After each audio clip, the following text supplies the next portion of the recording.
tous, donc voilà, je suis votre jeudi sur 7 Days, 7 Readers.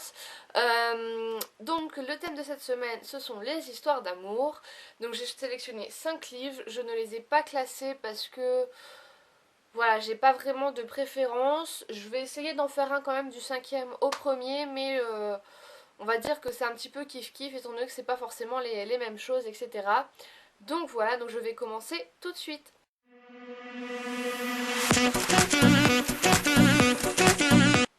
Un long dimanche de fiançailles de Sébastien Japrisot. Donc ici c'est aux éditions France Loisirs, donc c'est une ancienne édition. Voilà. Alors pourquoi j'ai choisi de vous montrer ce livre? Parce que c'est un livre déjà qui est mythique, hein, même le film est très beau à voir. Donc qu'est-ce que ça raconte? Alors je ne me souviens absolument plus des noms des personnages. C'est un petit peu dramatique. Donc c'est Mathilde et je ne sais plus le nom du soldat qu'elle aime. Bref. euh, donc Mathilde et je ne sais plus le nom du soldat. Donc bref, ils se connaissent depuis tout petit. Donc ils sont très amis. Mathilde avait perdu ses parents dans un accident. Et voilà, donc ils sont amis depuis l'enfance et au fur et à mesure de leur adolescence et du jeune âge adulte, ils tombent amoureux. Sauf que ce jeune homme doit partir à la guerre et il est porté disparu et tout le monde dit qu'il est mort, quoi. Voilà, c'est la première guerre mondiale, la guerre des tranchées, donc assez terrible. Il a voulu se mutiler pour pouvoir s'échapper et donc on l'a mis en première ligne. Donc voilà, donc les gens qui étaient en première ligne en général, il n'y a pas beaucoup de rescapés. Et donc Mathilde va entreprendre un voyage afin de pouvoir le retrouver parce que elle, dans sa conviction, elle est sûre et certaine qu'il est encore vivant. Donc c'est pour ça que je trouve que c'est une histoire vraiment magnifique parce qu'elle n'abandonne pas, elle va jusqu'au bout de son enquête, de ses convictions. Donc j'aime vraiment beaucoup, je vous le conseille parce que c'est vraiment assez facile à lire, c'est pas barbant, on s'ennuie pas vraiment. Et l'écriture est assez simple, assez facile à lire, donc je vous le recommande.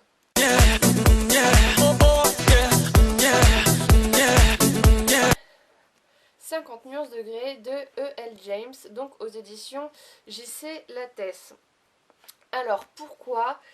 Parce que tout simplement, pour moi, avant d'être un roman, une trilogie en tout cas érotique, pour moi c'est tout d'abord une romance, parce que ok, il y a de l'érotisme, mais il y a également beaucoup d'amour, je trouve, dans cette trilogie, donc certains trouveront ça bizarre, mais bon.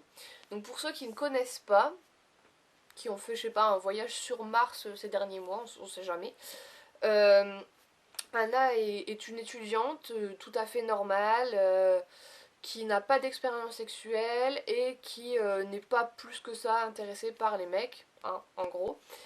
Et Christian est un PDG assez jeune, mais qui est très sombre, qui a un côté caché, qui ne se révèle pas vraiment beaucoup.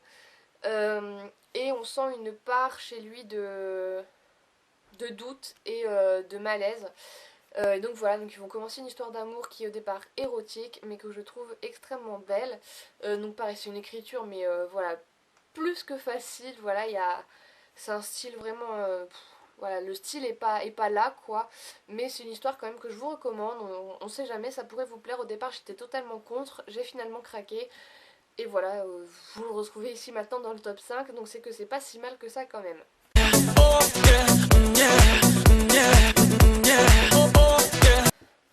Irrésistible alchimie de Simone Elkeles aux éditions La Martinière Jeunesse. Alors, pourquoi? Tout simplement parce que ça a été vraiment une révélation, j'ai vraiment beaucoup aimé. Donc ici c'est le premier tome, donc on rencontre Brittany et Alex. Donc lui est un Mexicain, elle est une jeune fille américaine qui vit dans une famille assez aisée. Et ils se rencontrent et au départ ils s'aiment pas. Hein, voilà, voilà, chacun est un peu la tête de turc de l'autre, il la cherche, elle le fuit, etc. Et finalement ça tombe en une très belle histoire d'amour. Le problème c'est que lui fait partie d'un gang, voilà, d'un groupe de... les Litano Bloods, je crois. Latino Blood. c'est mieux comme ça. Les Latino Blood, donc un gang qui fait un peu régner la terreur dans le quartier. Et ça, voilà, c'est quelque chose qui vous prend au trip, vous avez envie de savoir la suite tout de suite. Et donc voilà, je vous le recommande, c'est une écriture qui est très simple aussi, c'est de la jeunesse, donc je ne peux que vous le recommander.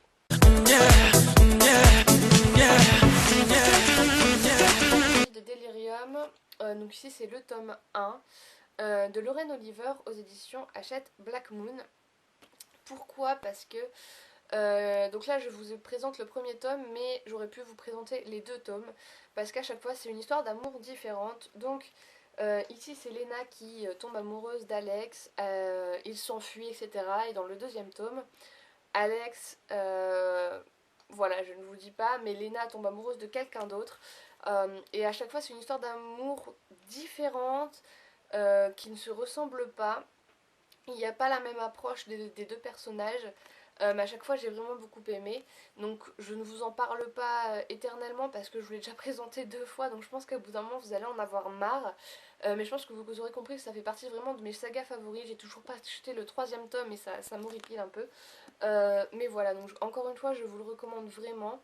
Je peux que vous le conseiller. C'est une histoire d'amour qui vous prend. En plus c'est une dystopie, donc il y a tout un univers qui se crée, il y a toute une communauté, une politique qui se fait autour, etc. Et donc c'est vraiment passionnant à lire et je vous le recommande encore une fois.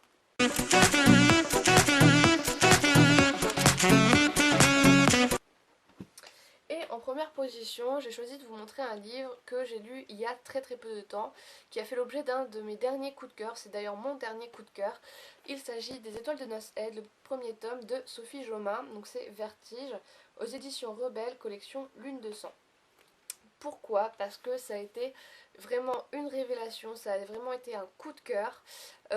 Donc on rencontre Anna qui est parisienne, sauf que ses parents sont écossais et il décide d'aller passer les grandes vacances en Écosse pour aller voir sa grand-mère, sauf que Anna elle veut absolument pas parce qu'elle va avoir ses 18 ans et elle voulait rester à Paris pour pouvoir les fêter.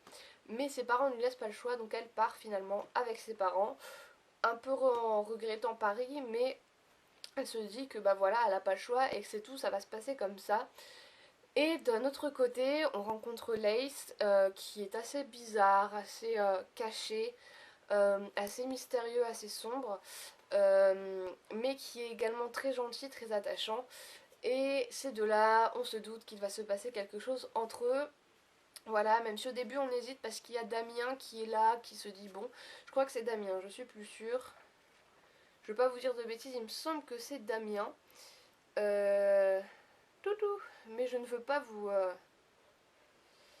induire en erreur. Bon bref, ça commence par un D, c'est sûr, mais je suis plus sûre que c'est Damien. Donc au début on sait pas trop, on se dit Lace, l'autre, on sait pas trop. Et voilà, et c'est vraiment une histoire d'amour qui est magnifique, que je peux que vous recommander. D'autant plus que l'auteur crée vraiment quelque chose. Donc on est en Écosse, on est dans un village qui existe vraiment, donc on découvre un petit peu l'Écosse parce que voilà, on décrit quelques paysages, quelques endroits, donc c'est très agréable à lire de ce côté là. Et c'est aussi un univers un peu fantastique qui se crée, qu'on aime énormément, enfin que j'aime en tout cas énormément, et des personnages très attachants et qui vont nous faire une petite histoire d'amour qui est très jolie aussi. Donc voilà, donc encore une fois je vous le recommande.